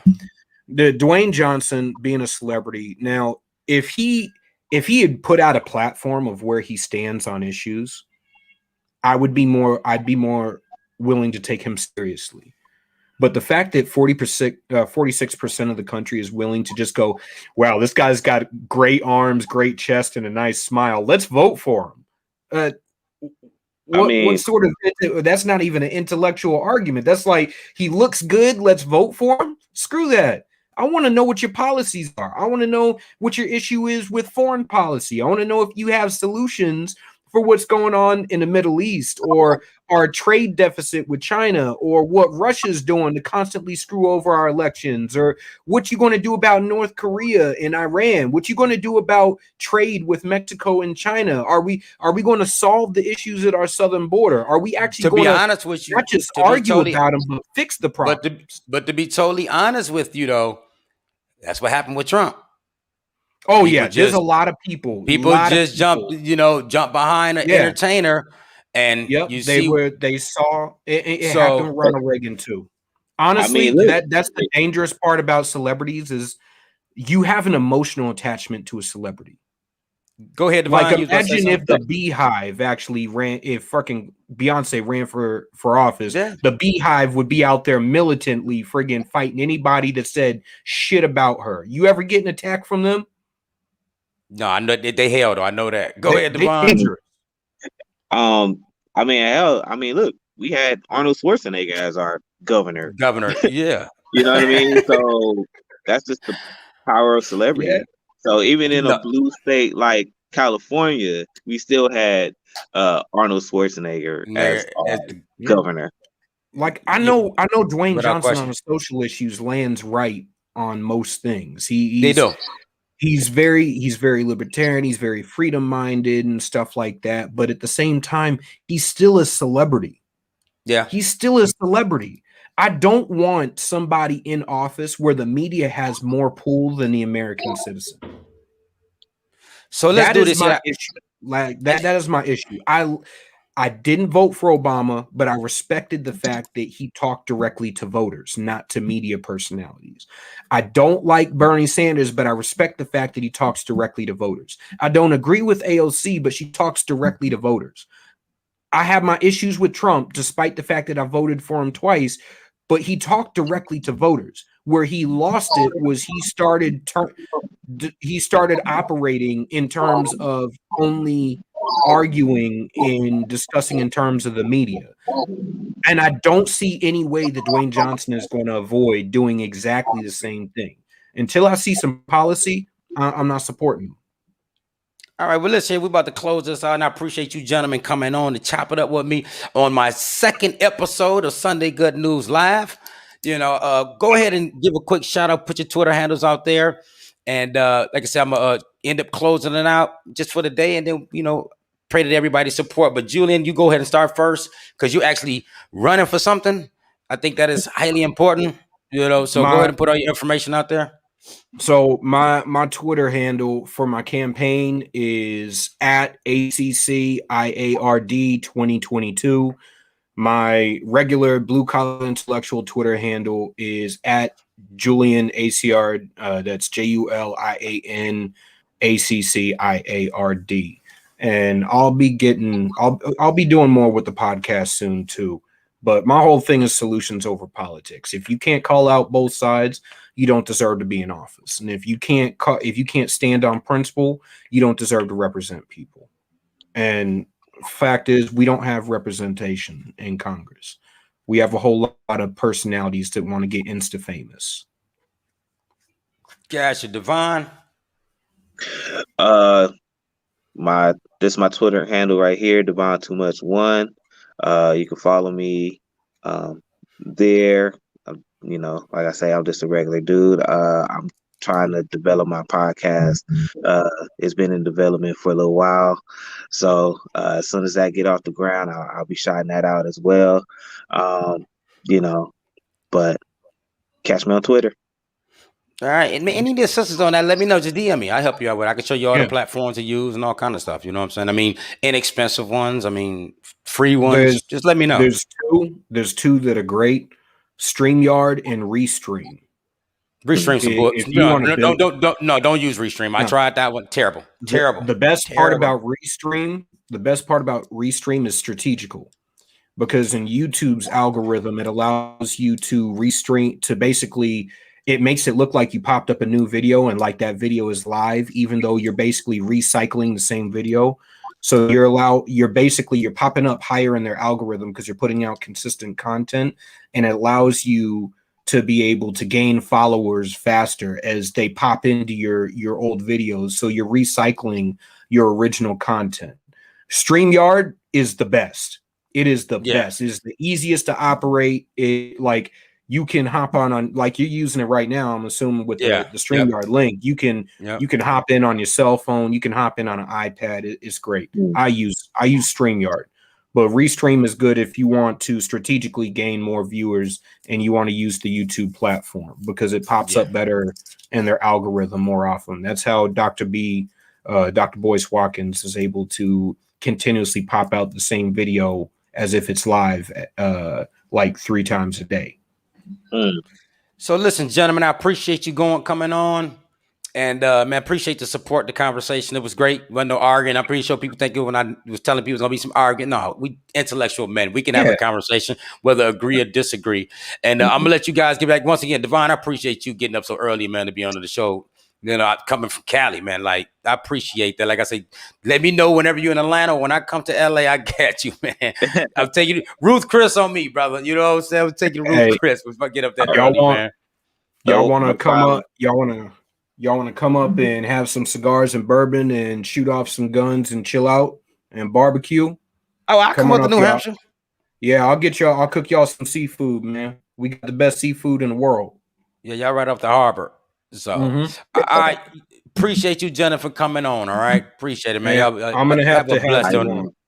I'm gonna have to have you on, Corey. We need to talk about the voting laws in Georgia and all that shit going on down there. Hey, DM me. I got you. And Devon, I'm gonna have to have you on too, because I want to talk about what's going on in Cali, what y'all got going on, the dynamics and everything out there. I'm down for that. Just let me know. All right. Y'all, God bless, man. All right, gentlemen. Peace. All right, man. I'll let you later.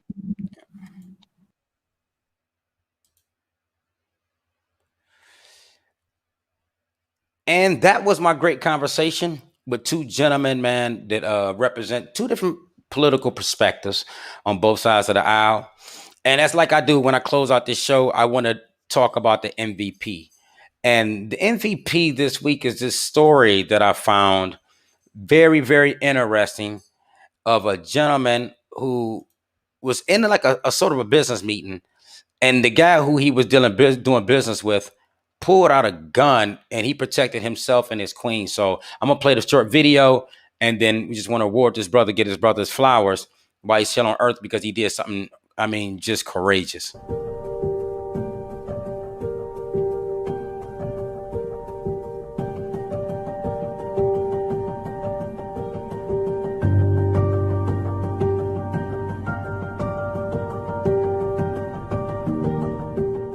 I was scared. My husband had to tell me, call the police.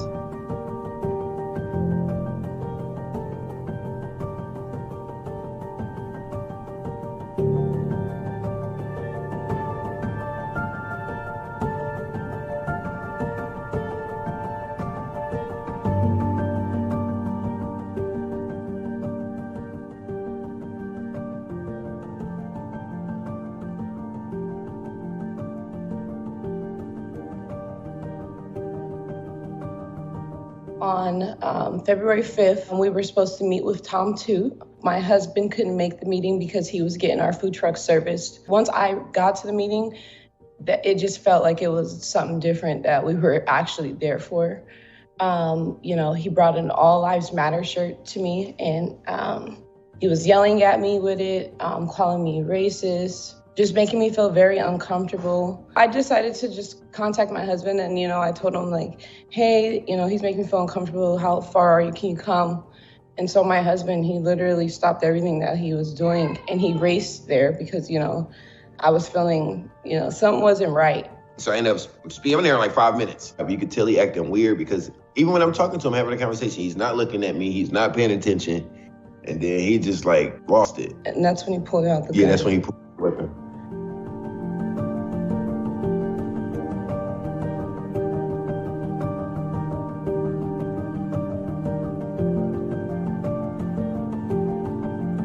Being married to a Black man, it was hard at that moment. I'm sorry. I was just like, if I call the police, this may be it for him.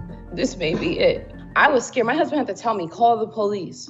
I didn't feel like, it's sad because I didn't feel like that was the first people that can help, you know? And, you know, once they arrived, I stopped them at the door. I would not let anybody, I stood in the doorway and I begged them, every last one of those officers who had their guns, I said, please do not kill my husband.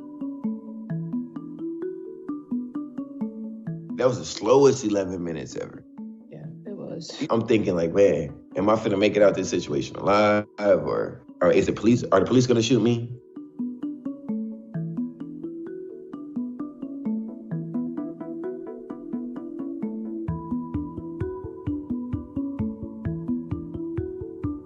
We need this to be heard because, this man is possibly not even facing any jail time. They let him out the next morning at 4:38 a.m.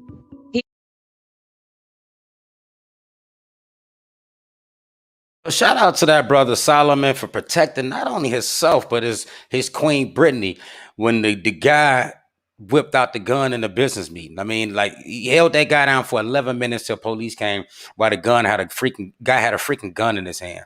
So that is my MVP of the week. The brother Solomon, I can't pronounce his last name. I'm not even going to try to. And for doing such a courageous act to protect his life and his queen life. So until next week, I hope everybody enjoyed Sunday Good News Live. Until later tonight, right? Your boy will be back with Correct the Felon Podcast. Please subscribe, like, and comment and share all of this, what your boy doing. And like I say, once again, I'll see you tonight for Correct the Felon Podcast. I pray that everybody continue to have a blessed Sunday on purpose.